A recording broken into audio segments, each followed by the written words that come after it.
வணக்கம். என்ன செய்தியை பார்க்க போறோம்னு கேட்டீங்கன்னா, நேபாளத்தில் நடந்த பேரழிவுக்கு என்ன காரணம், பின்னணி தகவலை தான் நம்ம விரிவா பார்க்க போறோங்க. இது வரைக்கும் நம்ம சேனலை நீங்க சப்ஸ்கிரைப் பண்ணவே இல்லையா அப்படின்னா சப்ஸ்கிரைப் பண்ணிக்கோங்க, கொஞ்சம் சப்போர்ட் பண்ணுங்க. முதல்ல எந்தெந்த ஆறுகளில் எல்லாம் பெருவெள்ளம் ஏற்பட்டது அப்படின்னு பார்த்துடலாம். போதே கோஷி, இரண்டாவது லிண்டே ஆறு. இந்த லிண்டே ஆறு எங்க இருக்குன்னு கேட்டீங்கன்னா ரசுவா மாவட்டத்தில் இருக்குது. இந்த ரசுவா மாவட்டம் எங்க இருக்குன்னு கேட்டீங்கன்னா திபெத்துக்கு அருகாமையில் இருக்குது. திபெத்துக்கு அருகாமையில் இருந்தா என்னப்பா பேரழிவுக்கும் இந்த திபெத்துக்கு அருகாமையில் இருக்கக்கூடிய ரசுவா மாவட்டத்துக்கும் என்ன தொடர்பு அப்படின்னு கேட்டீங்கன்னா, ரசுவா மாவட்டம் மட்டும் கிடையாது, நேபாளம் முழுவதும் திபெத்து முழுவதுமே செங்குத்து மலைகளால் ஆன ஒரு நாடுகள். அந்த செங்குத்து மலைகள் கொண்ட நாடுகளால என்ன பிரச்சனை ஏற்படும் கேட்டீங்கன்னா, மழையோ இல்லை பனியோ பேய்ந்ததுன்னு வச்சுங்களேன், அவை மேலே தங்காது, அவை பள்ளத்தை நோக்கி உருண்டோடி வந்துடும். அப்படி வர்றதுனால இயல்பா ஆறுகளிலோ இல்லை பள்ளமான பகுதிகளிலோ தண்ணீர் பெருக்கெடுத்து ஓடும். அதனால எப்போது பார்த்தாலும் சரி இந்த லிண்டா ஆறு, ரெண்டாவது போதே கோஷி, இந்த ரெண்டு ஆற்றிலும் வெள்ளங்கள் பெருக்கெடுத்து ஓடிக்கிட்டே தான் இருக்கும். அது மட்டும் இல்லை, நேபாளத்தில் இப்போதெல்லாம் மழை சீசன். மலையில எப்படி மழை பெய்யும் என்று உங்க எல்லாருக்குமே தெரியும். உத்தராகண்டும் நேபாளமும் பக்கத்தில் இருக்குது, திபெத்தும் அதுக்கு அருகாமையில் இருக்கிறது. அங்கெல்லாம் மேக வெடிப்பு ஏற்படுவதற்கான வாய்ப்பு ரொம்பவே அதிகம். கிட்டத்தட்ட ஒரு 20 நிமிஷத்துல 100 சென்டிமீட்டர் மழை பெஞ்சிடும். அது நிலச்சரிவை ஏற்படுத்தும், பெரு வெள்ளத்தை உண்டாக்கும். அப்படிதான் நேபாளத்துல எப்போதுமே போதே கோஷி ஆறானது நேபாளத்துக்கு துயரத்தை தான் தருமா. கொஞ்ச நேரத்துல பெருக்கெடுத்து வண்டல் மண்ணை ஒட்டுமொத்த ஊரையும் ரொப்பிட்டு போயிட்டே இருந்துருமா. அதனால போதே கோஷி ஆறை எப்போதும் கண்காணித்து கொண்டே தான் இருப்பாங்களாம் நேபாளத்தில் இருக்கிறவங்க. எப்படி பீகார்ல கோஷி நதி பீகாரினுடைய துயரம் அப்படின்னு சொல்றாங்களோ, அதே மாதிரி தான் நேபாளத்திலும் போதே கோஷி ஒரு துயர நதி. வெள்ளம் பெருக்கெடுப்பதனால விவசாய நிலங்களும் பார்க்காது, வீடுகளையும் பார்க்காது, எல்லாவற்றையும் நாசம் பண்ணிட்டு போயிடும் வருஷா வருஷம். ஆனா இப்போ மழை காலமா இருந்தாலும் மழை வெள்ளத்தினால இவ்வளவு பாதிப்பு ஏற்படல. அதுக்கு என்ன காரணம்னு கேட்டீங்கன்னா, திபெத்தில் ஒரு நிலநடுக்கம் ஏற்பட்டிருக்கு. அது சக்தி வாய்ந்ததாக இருக்கிறது. அங்க பனியானது இடப்பெயர்வு ஏற்பட்டிருக்குது.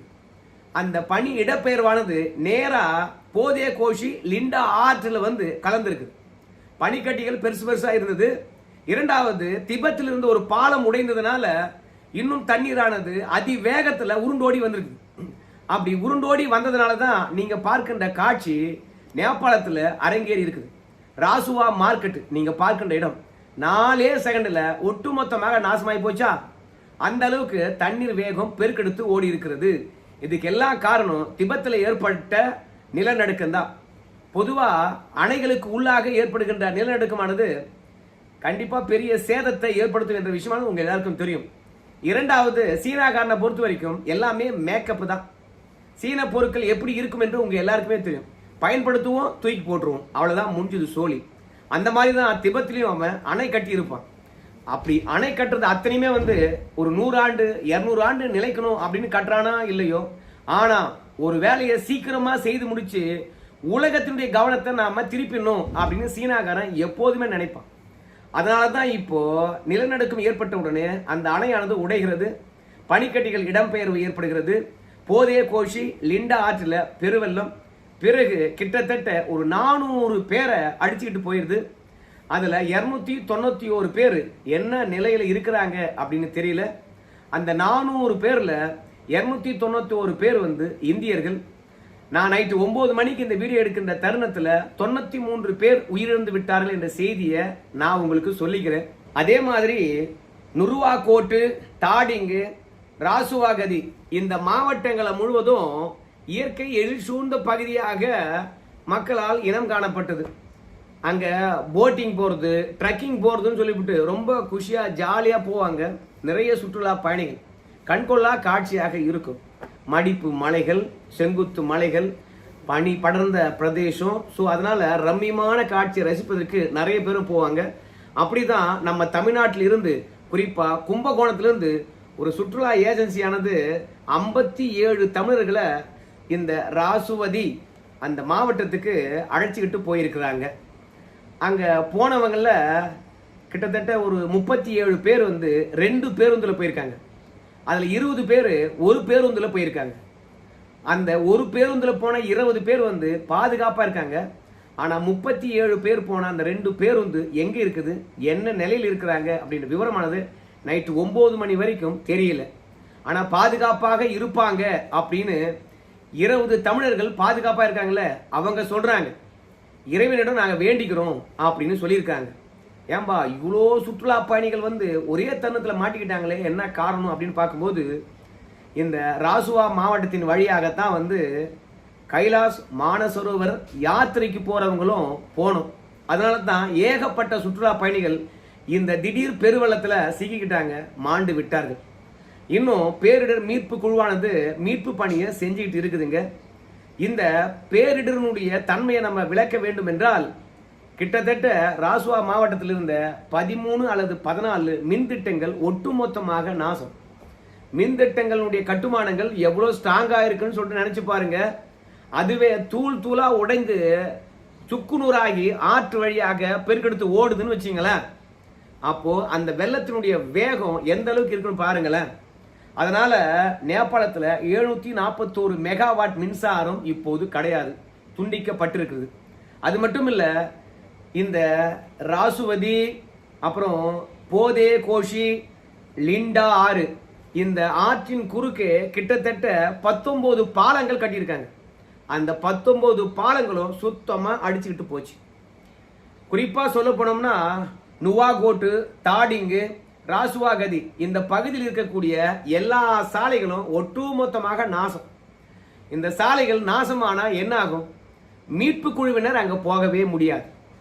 அது மட்டும் இல்லை, நேபாளத்தை பொறுத்த வரைக்கும் பெருசா மீட்பு உபகரணங்கள் அதிகமாக கொண்ட நாடு கிடையாது. அண்டை நாட்டை தான் நம்பி இருக்குது, குறிப்பாக இந்தியாவை தான் நம்பி இருக்குது.